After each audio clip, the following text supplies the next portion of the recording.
Oke, bismillahirrahmanirrahim. Assalamualaikum warahmatullahi wabarakatuh dan juga selamat sejahtera. Pada hari ini adalah pendidikan jasmani tingkatan 5. Tajuknya pada hari ini adalah pertolongan cemas, iaitu unit 3, pertolongan cemas berkaitan dengan bencana alam. So, kita akan lihat satu persatu standard pembelajarannya. Oke, standard pembelajaran bagi pertolongan cemas bencana alam pada hari ini adalah menjelaskan situasi berisiko semasa bencana alam. Mengaplikasi pertolongan cemas dan kemahiran bertindak dengan bijak mengikut situasi berisiko bencana alam. Itu yang kita tengoklah. So, seperti yang kita tahu bencana alam ni melibatkan satu impak yang begitu besar kepada mangsa-mangsa yang terlibat dengan bencana alam. Bencana alam ni contohnya yang berlaku dekat sini adalah, kalau dekat tengok sini, taufan, tsunami, tanah runtuh, jerebu, atau contoh-contohnya lah. Banyak lagi sebenarnya, banjir lah apa semua. Menurut laporan yang dikeluarkan oleh Agensi Pengurusan Bencana Negara Malaysia pada tahun 2004, negara telah dikejutkan dengan tsunami yang melanda bahagian utara tanah air. 2018 saja sebanyak 5 kejadian bencana menyebabkan 26 kejadian bencana ribut, 23 kejadian bencana banjir dan 10 kebakaran dengan jumlah mangsa 39,382 orang telah direkodkan berlaku. Pernah juga gempa bumi 3.1 hingga 5.2 skala Richter direkodkan di Sabah dan juga di Sarawak. Lepas tu kita ada agensi-agensi yang biasanya membantu dan juga badan sukarelawan yang membantu bencana-bencana alam sini, Jabatan Bomba dan Penyelamat, SMART, Jabatan Perubatan Kecemasan, PDRM, ATM, kategori penyelamat sokongan, APMM dan mana-mana pasukan khas yang ditubuhkan, dan kategori bantuan pemulihan, JKM, Pejabat Daerah, JKR dan Rela, dan juga mana-mana agensi sukarelawan yang lain. So ini ada satu dulu, mungkin banjir ini menyebabkan ramai orang kehilangan harta benda. Dulu berlaku batu banjir besar di Kuala Kerai, Kelantan, menyebabkan habis semua harta benda dihanyutkan.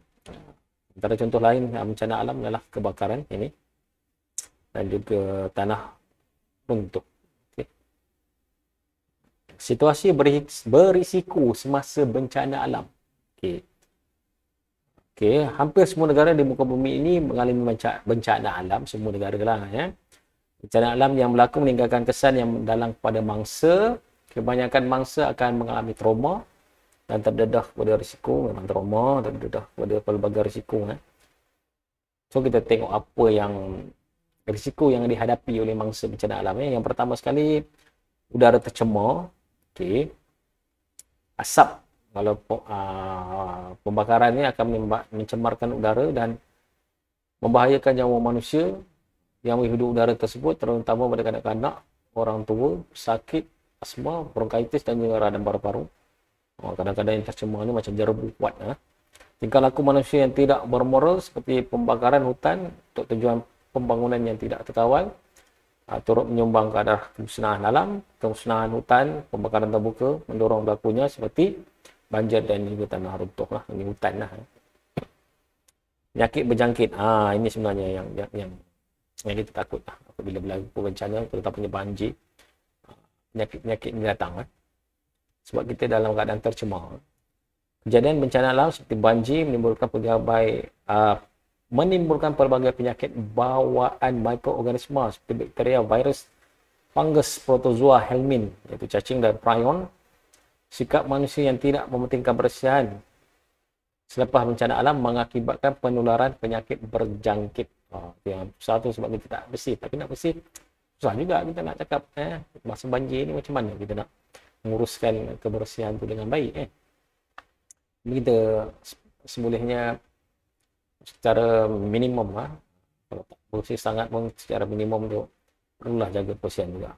Mikroorganisma yang menyebabkan penyakit didapati berada di dalam tubuh manusia, haiwan, persekitaran dan tumbuhan. Penyakit berjangkit ketika bencana alam ialah leptospirosis, malaria, demam denggi dan demam denggi berdarah yang diwartakan di bawah Akta Pencegahan dan Pengawalan Penyakit Berjangkit. Itu yang bahaya tu. Lemas. Lemas ni selalu jadilah. Kadang tergelincir, kadang tak tahu itu ada longkang ke apa ke. Jadi tak pandai berenang. Menyebabkan lemas lah. Kecederaan fizikal.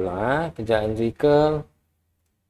Bila nak selamatkan diri tu, kadang-kadang dia terjatuh, kadang-kadang luka. Kadang-kadang luka lah, patah lah. Kadang-kadang ada yang kecederaan yang serius. Boleh jadi pada anggota penyelamat pun boleh jadi juga.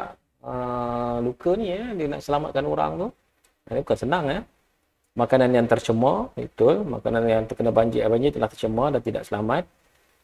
Makanan tersebut juga boleh tercemar disebabkan bakteria yang dibawa oleh manusia atau disebarkan oleh haiwan yang berkeliaran seperti tikus, lipas dan lalat. Tin makanan yang sudah kemik, bocor, berkarat, melubang, ekoran daripada bencana alam akan menyebabkan berlakunya pencemaran makanan. Memanglah bila dah ni kita dah sukar untuk kita kontrol, untuk kita kawal. Renjatan elektrik. Renjatan elektrik ni sudah kena air. Bila banjir besar, gempa bumi, taufan, dia elektrik terputus, bahayalah ni. Lepas tu pula air adalah pengalir elektrik ni. Mangsa mungkin boleh terkena renjatan elektrik. Itu sangat-sangat bahaya. Teknik pertolongan cemas. Teknik pertolongan cemas iaitu bantuan segera rawatan kecemasan yang diberikan kepada pesakit sebelum pembantu perawatan bertaulah tiba. Berikut merupakan beberapa teknik kita nak try sebelum doktor ke yang pakar-pakar datang untuk kita ni dulu. Kalau lemas, dia kata kalau lemas, bawa tempat selamat dulu. Lepas tu pastikan pengudaraannya cukup, tak ada apa-apa makanan. Okey. Lepas tu boleh, kalau ni boleh buat bantuan CPR kalau confident. Tak confident jangan. Kalau lebam, ni lebam dia bagian tisu lembut, bawa pada kawasan selamat. Lepas tu pastikan pengudara sekitar yang cukup selesa, rehatkan. Mangsa tidak dibenarkan bergerak. Jenis bantuan RICE. RICE. Patah. Patah, bawa mangsa ke tempat selamat. Macam biasa kena tempat selamat lah. Pengudaraan selesa. Lepas tu guna anduh sementara bantuan sampai dikasih Dr. ABC. Okey, guna prosedur Dr. ABC. So yang seterusnya adalah bahagian bawah. Okey. Okey. Kemahiran bertindak. Kena pasti halangan. Sebanjir takut ada binatang bisa-bisa. Benda tajam dalam lubang. Sebabnya itu perlu terus ke hadapan untuk operasi penyelamat. Tumpuan dan fokus perlu diberikan. Kita jangan maksud nak utamakan orang je, fokus pada diri sendiri tak ada. Buat keputusan, jangan panik, takut bertindak, pindahkan mangsa di tempat selamat. Berkomunikasi secara berhemah dengan mangsa, penting supaya tidak wujud status tegang, jangan memarah pula. Situasi yang sering dihadapi apabila ada penyelamat yang hilang budi bahasa dan tata bicara kerana berada dalam letih dan tidak cukup rehat selepas harian menjalankan operasi penyelamat. Letih juga kan dah kamu. Kadang-kadang mangsa tak memberi kerjasama, kena marah lah, kena tengking. Beri bantuan kecemasan sehingga pasukan penyelamat sampai. Aplikasikan semua teknik yang dipelajari, RICE, TOTEP, Dr. ABC, CPR. Guna sarung tangan kalau ada, sentuh darah atau cair. Awasi keselamatan diri anda setiap masa dan cegah daripada berjangkit. Okey. Menghubungi pasukan kecemasan, maklumkan pasukan penyelamat lokasi yang tepat, sampaikan maklumat secara terperinci kepada mangsa. Okey. Okey, itu saja untuk pertolongan cemas. Okey. Hari ini itu bencana alam.